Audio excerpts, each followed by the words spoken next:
Sister Jonah, you one in a deep sea over there, so you have to come. You guys, if you're there, you have to be in a discussion. Yeah.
All right, so online, your question is, how can prayer become a practical tool for managing anger online? How can prayer become a practical tool for managing anger? Write your response in the chat.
All right, let's get some responses. I'll just pass the mic around in the groups. So Brother Beckford, you can just give me your responses for number one. Why are emotions especially difficult for men during crisis? So you can just bring us in on the discussions that you were having.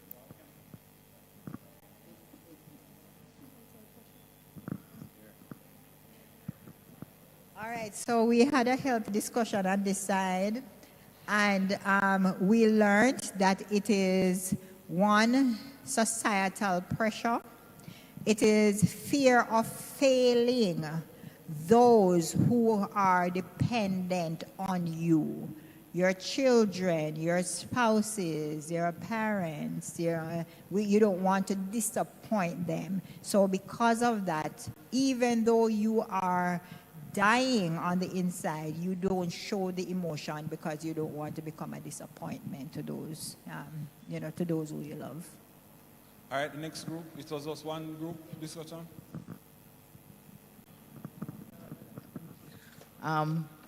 We look at how we are socialized. It's a part of our culture for the man to feel the whole ego is there, and for the man to take action. As Brother Beckford mentioned, that in a crisis, he tends to want to act, to move, to help, to do something, but to show any form of emotional thing, he tends to want to draw. He doesn't know how to come out with that, because there is an expectation wherein which in situation men wouldn't cry, men wouldn't do certain things, and so the whole matter in working along and helping. He said he will get up in the night and take someone to the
So there are no men in this group, so that's why we gave them the neutral question, which is, how can prayer become a practical tool for managing anger? So that's a neutral question.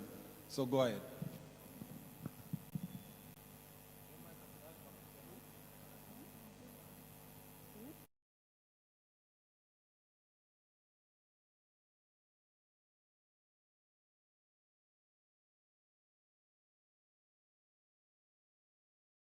So our question was, how can prayer become a practical tool for managing anger?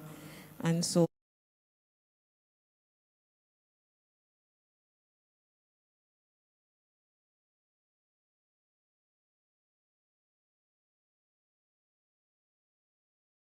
fight our battles, it becomes a habit. You will then realize that it becomes easier for us to turn away from aggression, but to remain calm in every situation. And then we have a song that says, each victory will help you, some others to win.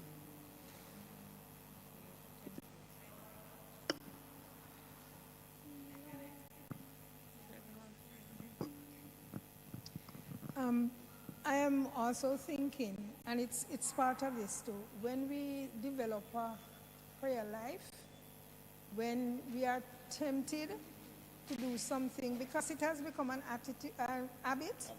Because it has become a habit. When something happens to you, you can stop. Because if you allow yourself to be angry, you can really lose it. I know it personally, and I don't allow myself to be angry. Because if I'm angry, I'm going to speak. So it is something that you have to do to control yourself. You say, God, you just stop and think, fight this one for me, God. You know? All right. So there was a, if any one of the men want to add, men get preference in this discussion. So anything, if the men want to add anything, they can. But online, we were in and out. So your question was the same one. How can prayer become a practical tool for managing anger? You can type it in the chat. So there's this sermon I heard when I was probably a teenager, but I heard this sermon in Port Antonio. There was this elder preaching about discipline. And he was speaking to how God used different types of discipline for different situations. For Moses' case, for example, he was deprived of going into the promised land, although he saw it, because of some disobedience. So they were saying, when you deal with your children, sometimes you have to deprive, sometimes the corporal punishment, whatever. But what stood out in the discussion was that, and I heard other people saying it, is that when you, I think E.G. White speaks about it, you can tell me, when you are going to discipline your child, you must pray first. Right? And I found that so funny because I made a joke about it when I was talking about it at some point. I was saying, all right, so if I know that my father or my mother is this prayer person who go and pray before them beat me, because when them vex and ready for beat me, I say, Daddy, let us pray.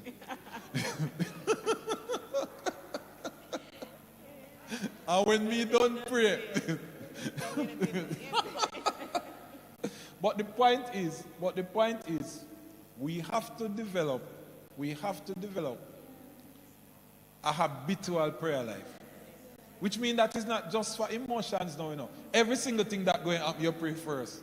Which means that when it comes to the anger part, when it comes to you get vexed, but the first thing, I told you long time ago, my late grandmother, I told you I called her one night bawling about something with her house. And all me I poured my heart to my grandmother. When my grandmother get in the first word, she say, you pray. The first thing she said to me. She didn't say, oh, my grandson, Mr. Fear. No, she said, you pray. So the point is, if we adopt that prayer life, plenty of us know that if it wasn't for that one prayer, probably we're dead right now, or we're in a prison right now, or somebody who wouldn't be living right now.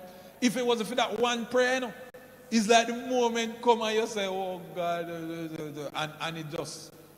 So as we were practically, and that's why it said, how can it become a practical tool? As a practical tool, you have to be practicing prayer all the time. Prayer is not just with your eyes closed, you know. You have to practice prayer all the time. You're driving and you say, God, we are going to go down a bagwalk. God, no, help me to go over a flat bridge. Or whatever the case may be. I want to reach you somewhere on time. You talk to God even as you are traversing. So make prayer habitual, and it can be a powerful tool to deal with anger. So you then, Sister Tamara, and then Sister Tamara will keep the mic. Go, Sister Evan. Yes. I don't know if anybody has that problem. I find sometimes I'm down on my knees and praying.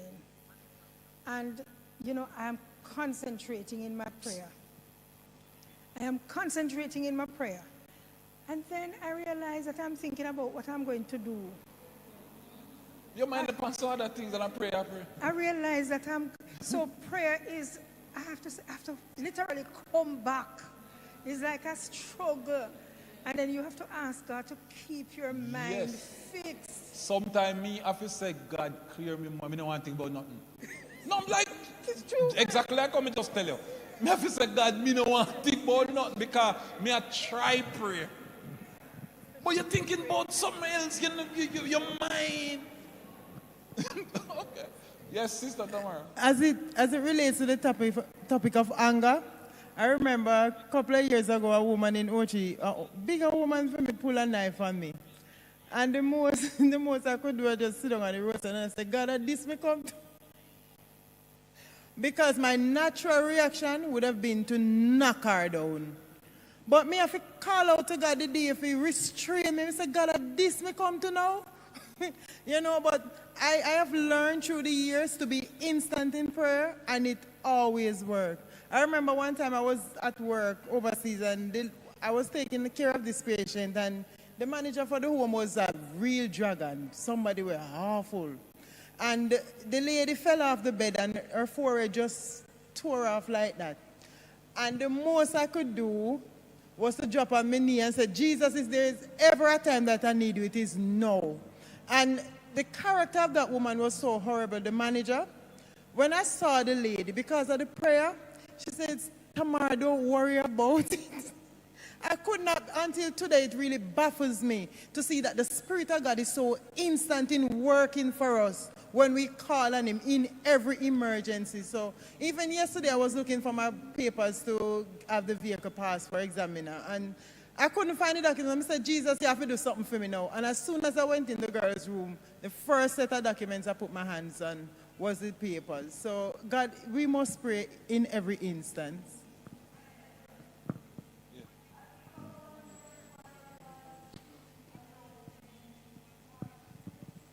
No. No. No.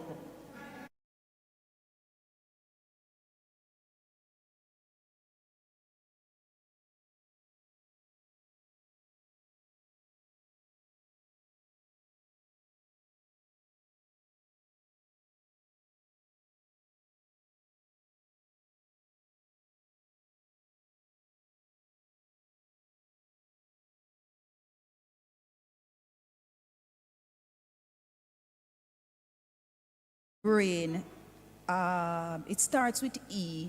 It's a big word. I don't remember right now the word. But it is something that is inborn in men. That part of the brain that they can only think about a task one at a time. You notice a woman, she's a mother, she has a child. She has a husband to look after, so she look after the husband, she have to look after the baby, she have to cook the food, she have to see that the house is clean. She does, and plus she goes to work.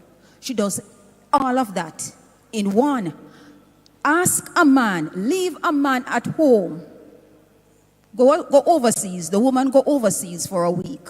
Leave the man at home with a little 2-year-old or a little 6-month-old baby or a 1-year-old and see what happens. Totally bizarre.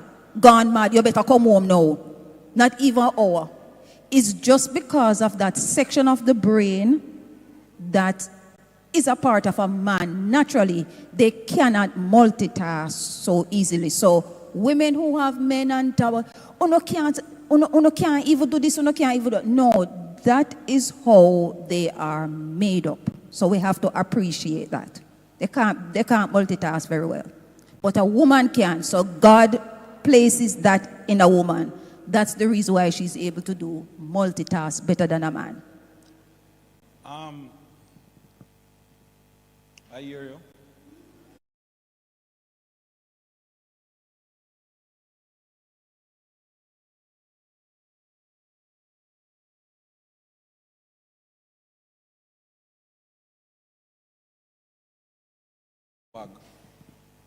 While men compartmentalize and deal with things, action by action, reasoning, as opposed to more emotion. That is the original. That are the original make. Remember now with the whole tampering of the genetics and all kind of different, how people are now being socialized, we find some shifts in that.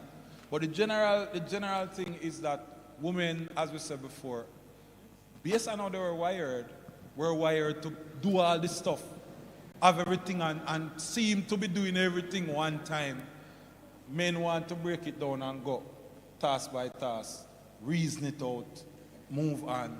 Women are more emotional in their response, so men are seen to be a bit more practical in terms of sort of trying to be reasonable about the thing before making any decisions. And that's the balance. To give me an answer over here, so we don't stray. Give me an answer over here now, your answer. What is the difference between anger and sin? Yes, so our question was, what's the difference between anger and sin? So And we I have gave you a text, right? Yes, Ephesians 4, verse 26. Yes. What does it say, Tamara? Be angry and sin not. And don't let the sun go down on your wrath. All right, so what we're saying is anger is a natural emotion, right? While sin is the action or behavior that violates the religious laws. And when we look, sinful anger can become when you are selfish, when you lash out, when you, anything negative, bitterness and resentment.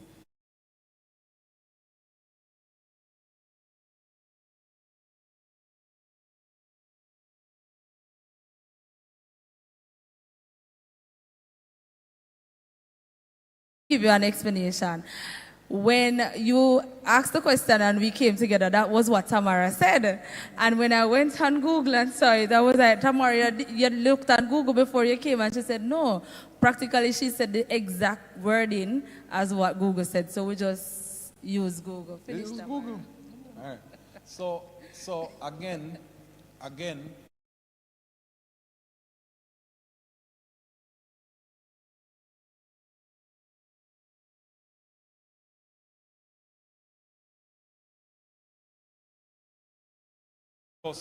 a passive.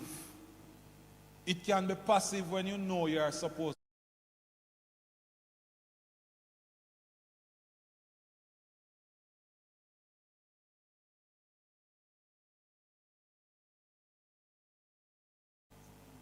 Are you relating to what I'm saying? It's an emotion that can come just by one event. So we can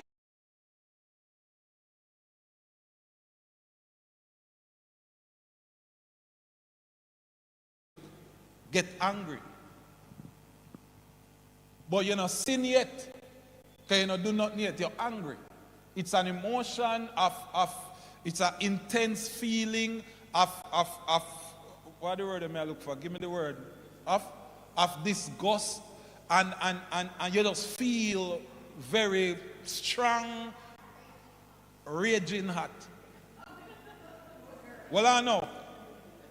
But how many of us have felt raging hot before and nobody don't know?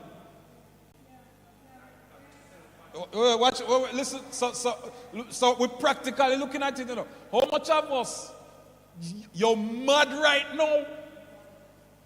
You will lick somebody right now, but nobody no get licked, and nobody knew that you were in that state. Why? Why difference? Because you never follow through on the emotion to manifest whatever behavior it might be leading you to. So sin really becomes that manifestation of the action, while anger is just the emotion.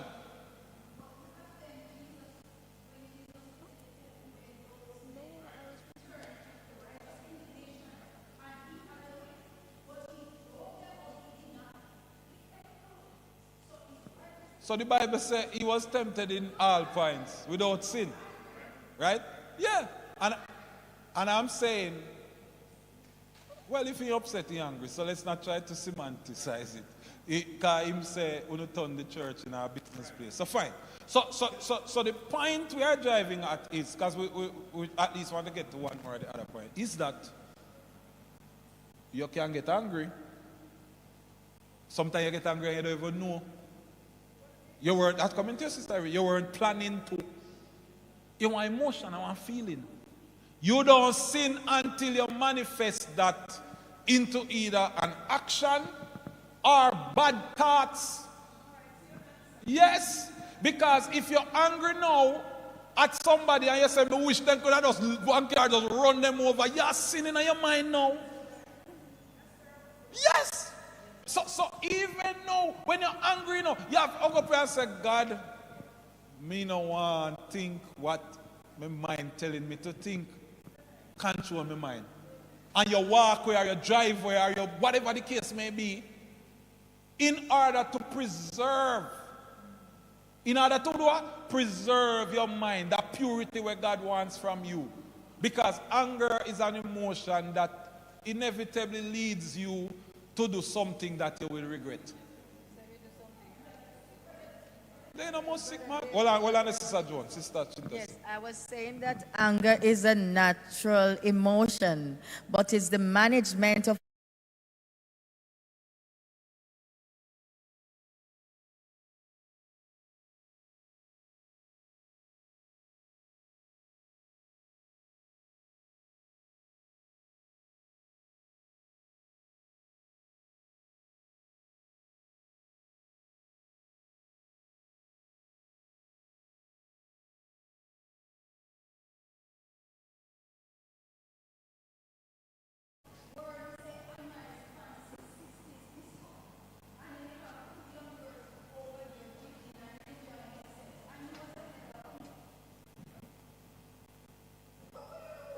What would I do?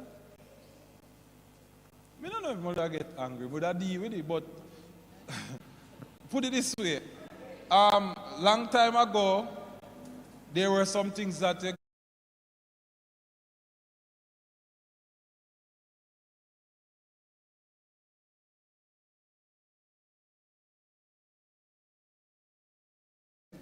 right?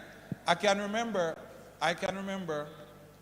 when they had the funeral for Sister Wilson Smith's sister, right? So I did the funeral. And generally speaking, I know 95% of the people were at the funeral. Based on when I used to live in Middle Street or football or something, but most of the people me know, like almost everybody I knew at the funeral. So when we came back from the burial, because the repast was here, the earth was out there and they would have a party. Man, they would play some dance hall and something. And I drove out there. Somebody said, Bridget, what kind of thing I go with for the church come for? You say, church, apart when I can't do this one. And the people, most of the people, and the man who driving there, so I say, sorry, pastor, sorry. I say, yeah, man, it's good, man. But I say, I say, church, I know the man. No bother. So I wasn't out there cussing and going on bad. And you know, say one boy take me on. Take me on. You know, go there. And when you go in your car, get your play. And wait. I was saying now to another person, I said that you don't know me. Because me not even focus on the road where this man want to carry me on. It's like me don't even see him. So I said that you don't know me. And he say, you have a price on you. And he go on. And what did we want to do? Because sometimes, you know, we take up some problem and create challenge. What we did want to do? We want the earth to lock off. I don't want to know. So the earth lock off. So him now go bring me drive away. Because the earth lock off. So I'm saying, Sister Joan, maybe one time you get angry and whatever, and what you end up doing is creating a bigger scene on top of the scene. But wisdom dictates in each situation. And as I said this morning, it also depends on who are the persons doing it that dictate how you deal with it. You might not believe that, but that's very important to know. You have to know how to talk to Ronnie, different from how to talk to Tamara. You have to know how to deal with Sister Evelyn, different from how to deal with Shanae. That is a critical part of your relationship and your anger management. Because you must know that if you lick this box, now you are going to turn this a person out and crazy person. So those are some of the things that we're looking at. So let's quickly look at another thing. God calls men to provide. So men are supposed to be providers. And the general context is family. So a man that doesn't have a family probably don't have nobody to provide for. But the point is, in the general context of the home, the man is the chief provider. Now, you can talk about earnings against providing, because you will have homes where sometimes the woman might make more money But did you know, say, the man still the provider? No, I say it like so, we don't have conviction. It don't matter how much money the woman are making. The good principle is that the woman money technically is supposed to be yours, and vice versa, really. But the point is, it does not abdicate. The abdicate word is just put away. It does not take away your responsibility as a provider because wife here make the money. Man, you are the provider. So in times of crisis, in times of need, you are supposed to be the man. So it says that if a man does not provide for his own family, he is an infidel and deny the faith. So no woman not supposed to carry no. Remember everything in a Christian context now. So no woman not supposed to carry no Christian man go a court for child support.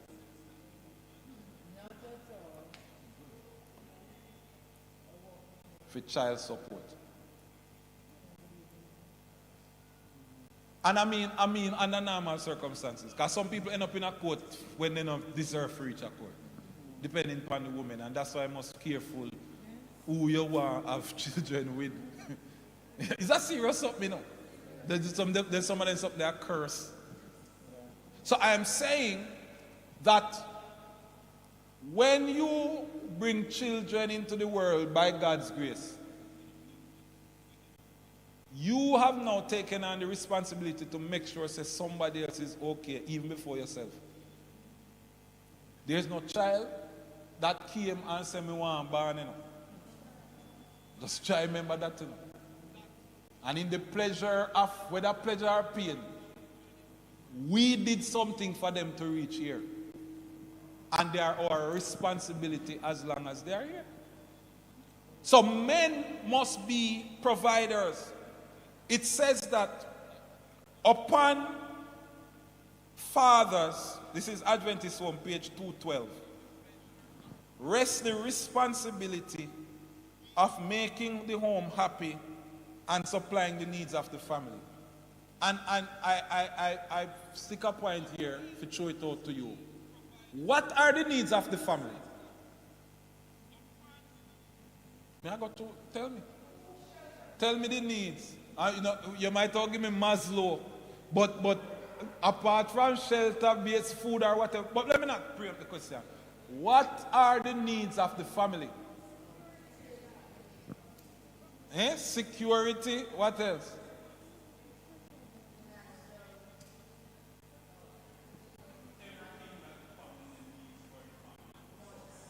Everything that the family needs for the family to succeed.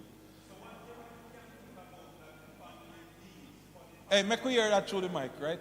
Because so that the folks watching. Whatever the family needs.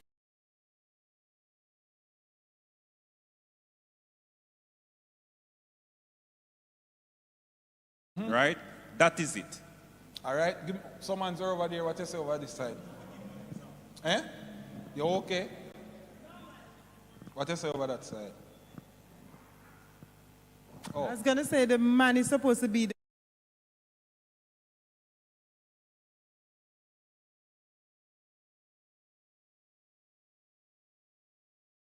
need, but also the emotional and spiritual and all of that Christ would have provided for us as a church. Your hand is up, Amila? All right, come to Amila. I just going to ask some questions for children and wife answer. Let me hear Amila go say. Okay, so I'm saying that a man is supposed to be the leader of a home, while the woman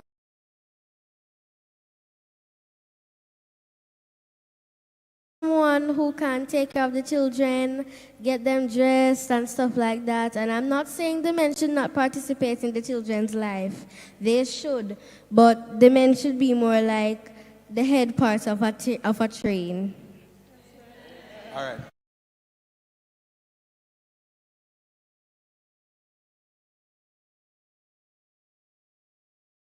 Can you believe that, or would you agree with me, for those of you who understand? There's a song by Ernest Smith where say we didn't know we were poor. Because we used to live under some circumstances that we never had no money.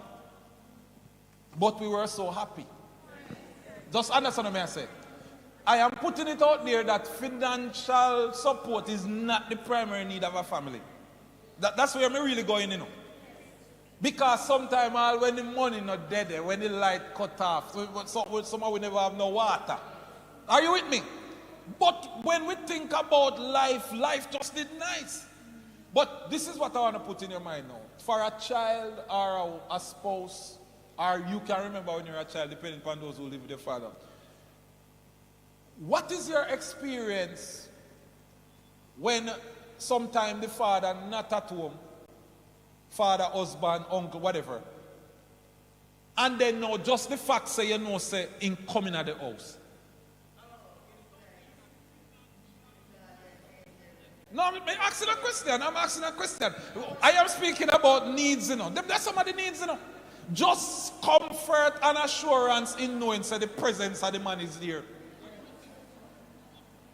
And some of your men sometimes the woman cuss and go on the most way.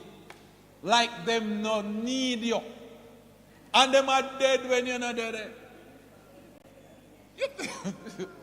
You hear me just sit there and go. The loudest shout never hear my wife shout. It was almost unbelievable. So, Brother David, yeah, sorry, go on. my husband is not here. So like whenever he comes and there's challenge like with the pipe or something, I'm just so glad that he can get somebody fix it and I don't have to think about that. So that for me, it you know, when he comes, it's a joy because he takes care of the things that he's supposed to take care of. Yes. You know, yeah. But it's, you know, we really need to just value our men, and sometimes as women we're very miserable, but we really have to value our men because they do take care of us. You know, I was at home one Friday night, and me hear Simone with one almighty shout. Me never hear Simone bother my name so yet. Simone pulled some acid something in the sink, brother Irvin, and the thing fly up in her face. Actually in her eye. Right? And when it's something fly in her face, I know Jesus she called. A David she called. And it no matter what kind of war, what kind of Iraq and Iran did I go and case. In that moment of desperation and panic, are the man they want. So these are some of the things that then transcend money. They might call intangibles, you know. Because it is that comfort in knowing that the presence of the man or the male figure is there.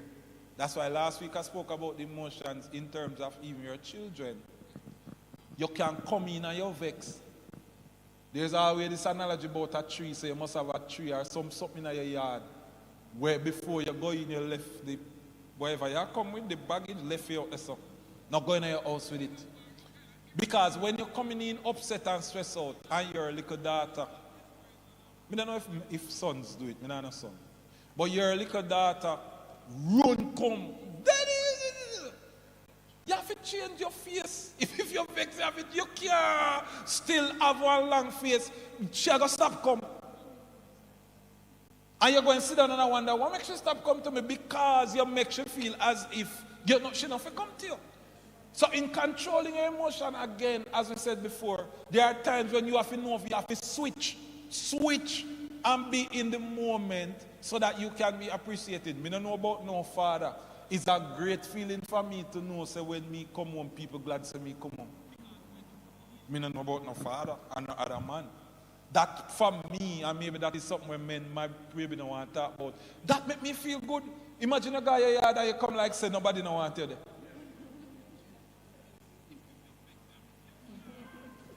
there.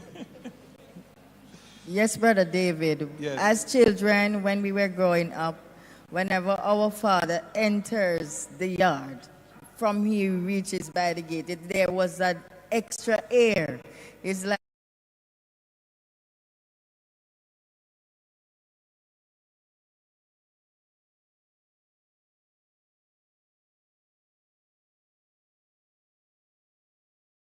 If we were there, sitting and we were worried or we were concerned, when he gets home, we feel that air of safety when he enters. So let me quickly go, because remember, this is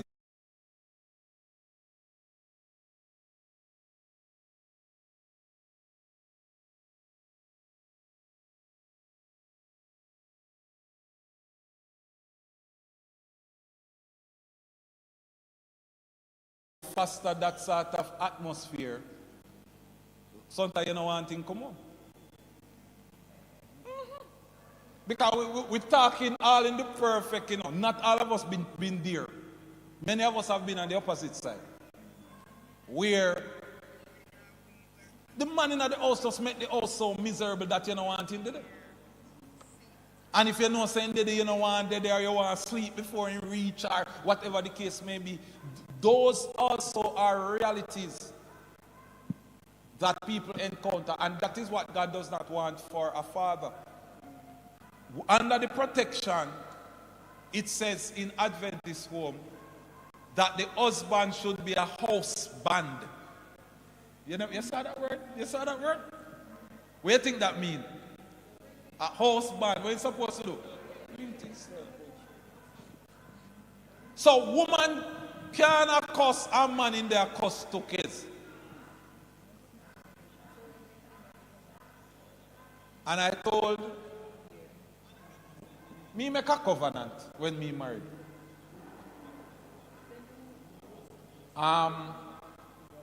So who knows Simone? Know Simone.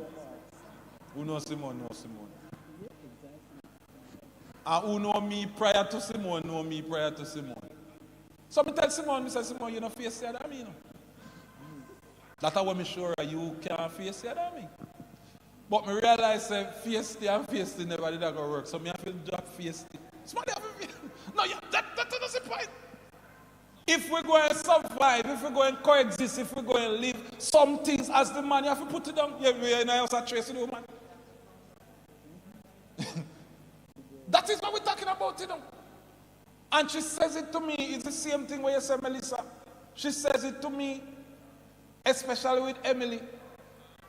She couldn't get Emily to get up out of bed. If morning time when Emily go to school, could Simone tell Emily that 10 times she not move? And from me say, Emily. Me not even reach to get up, kids. From me say, Emily. Hop on. And she said that she say anything in the house. Because when you're in the house, don't think that woman don't know what her was supposed to be. And children play on that, even though that's why I say you have some rare instances where it's really the father or the soft one doing.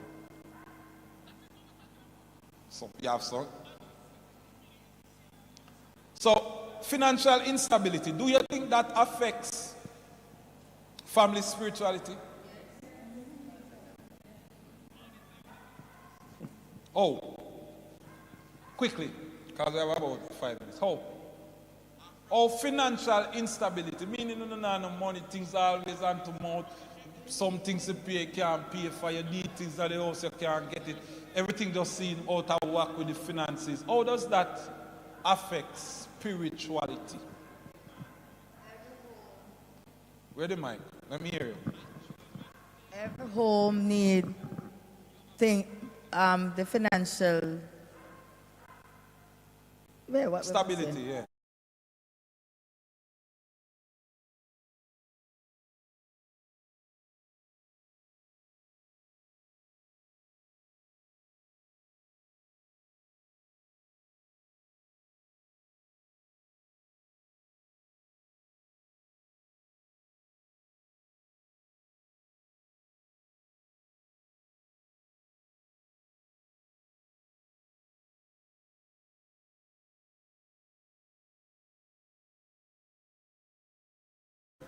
I'm just saying because this is a general question, meaning it don't necessarily mean that other man not providing, but maybe what him bringing in not enough, or maybe the situation just mean that you're not making enough to do everything, but it's unstable, right?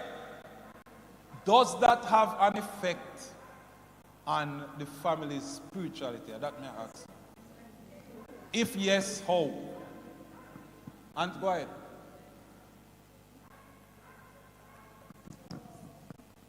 Yeah, answer it as a what? As, okay. Yeah, man, we want the perspective. Yeah. So from my perspective, when there is strain financially, being that biblically speaking, right, the family is set with the God on top, obviously. The head is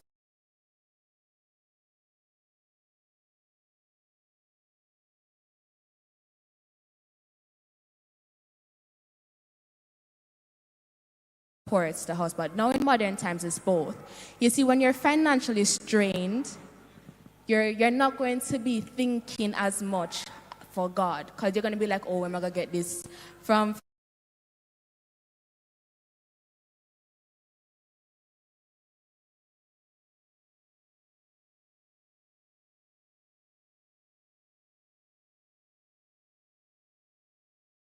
when parents are financially strained and they're trying their best to put food on the table and the resources for the children, they're not going to stop and say, hey, guys, think about the God and stuff, because their whole facade, their whole mind right now is thinking about what's going to happen with the kids, what's going to, So just like how if they were financially stable or not, they would have the time and their mentality would be stable enough to say, guys, come have worship.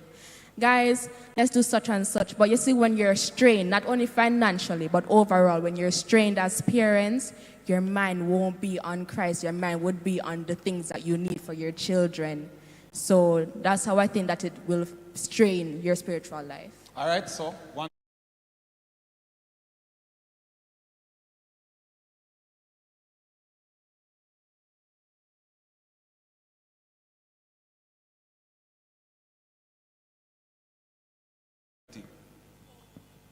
Because the opposite does happen, When everything all right, at that time, most people don't remember nothing about God, Because things smooth and dandy. Right? But they are extreme. So we have in the discussion. So let me go back to her question.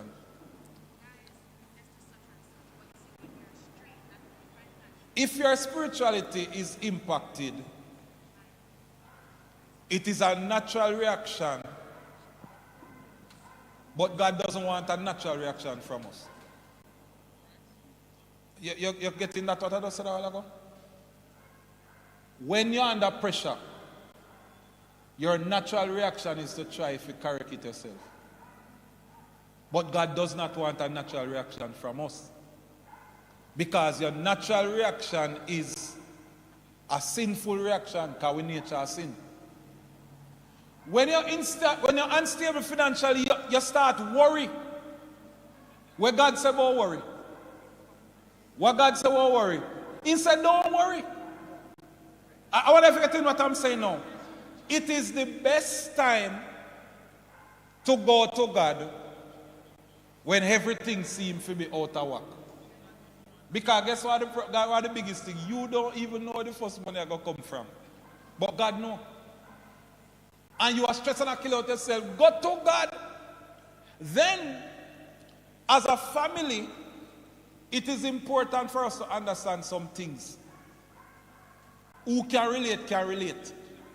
There are some times when you go to a supermarket, you buy some things that you do not need. So you have money. Listen to what I'm saying. You buy your grocery bag full of something because 2 years they don't use. But when you don't have no money, when things tight, and you have to shop now for bare necessity, you buy things that you need. Okay, and you leave things that normally you would have wanted, but you never need. What am I saying? I am saying when things are financially unstable, it is time for the family come around the table and prioritize. Say, look here, we never get enough money this month to deal with 1, 2, 3, 4, 5, 6 things. So we're going to have to do this. and don't do this. This plan we did have to go country. We not can afford the gas to go, so we're not going to go. Children, you used to buy lunch every day at school. We have to pack lunch for you. We have to have a discussion. And this is, sometimes we put the facade, sometimes we want to paint this picture, say everything perfect. Especially to the children. You don't have it, but you want to look like you always have it. Family have to be one safe space where in crisis we can communicate and people understand. So let me close on this and then we just pray. In times of plenty, we must put down things for time of. Joseph principle, you know. God show Israel, show that, you know. When Joseph go down at the place, instead of going to be a famine, what you are going to do now? In the good times, store up. And the point of storing up is so that in the bad time you can have something lean pan. And there, as I said before, I don't know if there's a family here. I don't know if there's a family here. And we are talking husband, wife, whatever, even when you were growing up as a child, who never have financial instability. We don't know if there's somebody, we don't know if you are one of those who never have financial instability. Me say, what me say? Where say, Sister Edward? Even if it is never here. Oh, even if it is there, she never know. Right. But the point is, all of us go through that. Me tell people already, as me close, we have to make the most, as Christians. Remember, we are talking about Christian responses to stuff like this. I'm a man. And sometimes if the light cut off, you go to the door, go sit down. One of the most romantic night of my life, Nessa, when light going. And the good thing is your wife know already say the light bill never pay. So I like when it cut off, you get what she know already say the money they never reach, the light will never pay. And we get it, probably I go pay it tomorrow.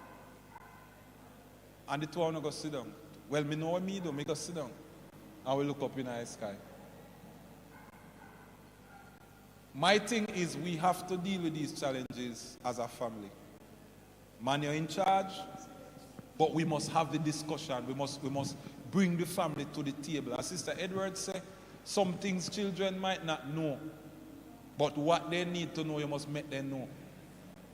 Now make them leave thinking say everything always all right and money always is there because them are going to treat the money the way they took. Waste things at school and all kind of stuff like that. So there has to be some discussion around. And it is the man who must drive the discussion there.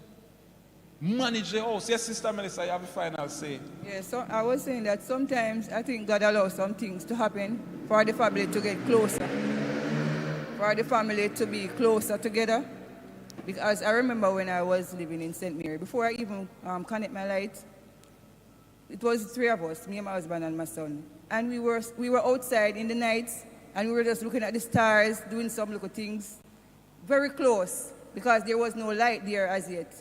So sometimes some things happen for us to God just bring us close together as a family. Well, what it says, you know, I know some things work together for good at all.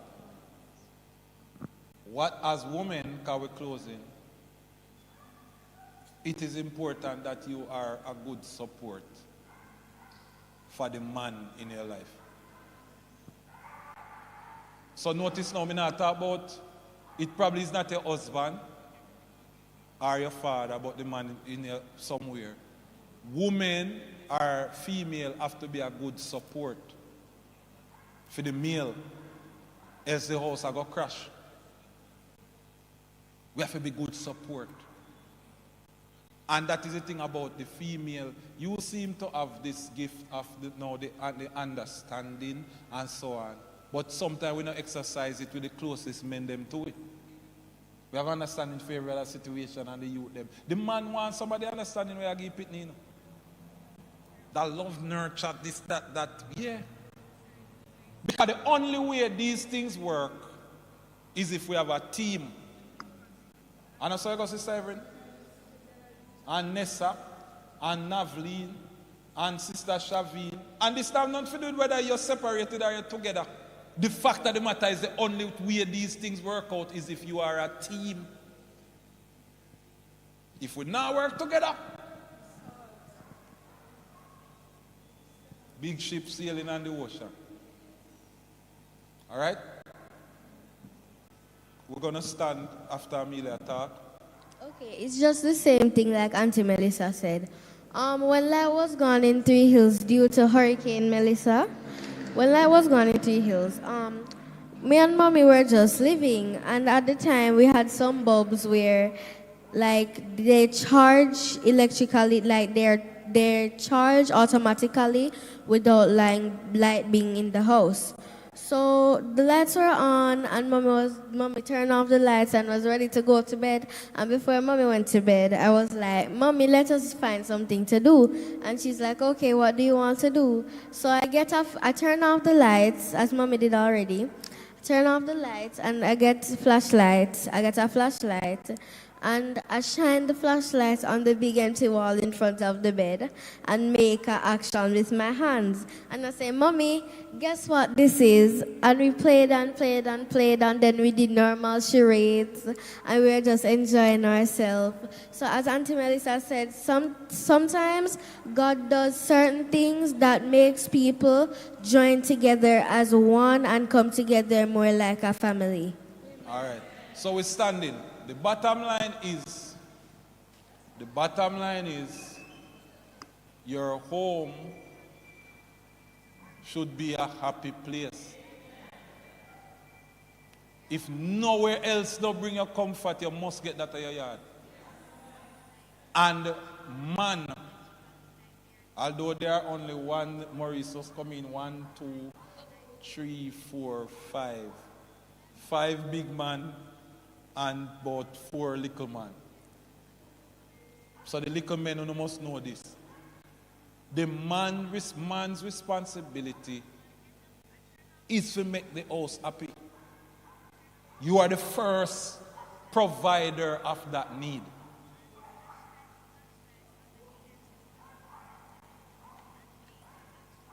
So this week as we go out, let it be a family week now, men playing their role, women being supportive, and all of us as a family living to God's ideal. The sad thing is that the world today has gone far from what God wants as it relates to ideals. But be it resolved that as a child of God, we go and stand up for God's ideals. Make it be that your family is an example, and don't believe that people not taking notice. Many people in the world want to live how the Christians supposed to live. So as a child of God, as children of God, as families in the church, let us portray this. Let the beauty of Jesus be seen in our families and in our leadership as men. Whether you are a husband or a prospective husband, let us be the husband. Men must bring things together. And we're praying that as men of God, we will strive to do this. So this week, let us put our energies in making our families better spaces, in making our homes happy places. So that, as Sister White says, it's supposed to be a little heaven on earth. That home is supposed to be a little heaven on earth. So let's put all our hands and hearts in that as we work towards the kingdom. We're going to pray. Let's do our groups of 2. So pray for the men, pray for the families. There were no announcements this morning, but Brother Wilson's son, who is overseas, who he always was requesting prayer for, he died this week. Brother Wilson is actually up there. I don't know if he is back yet. But he called me from in the States to tell me that his son passed. So pray for the Wilson's family. Sister Baldi also died yesterday, I'm told, Thursday morning. So let us pray as well for Sister Baldi. And for all those others who are bereaved, let us pray for them and those who are struggling with whatever different situations. So we're going to do our prayer now.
So pray that God will expedite the work so that it will finish in time. Steady progress is being made, but we were delayed because of the storm. So we continue to work. God bless you. Enjoy the rest of the week. Those online, we close the stream already? Those online, God bless you as well. Thank you for being with us.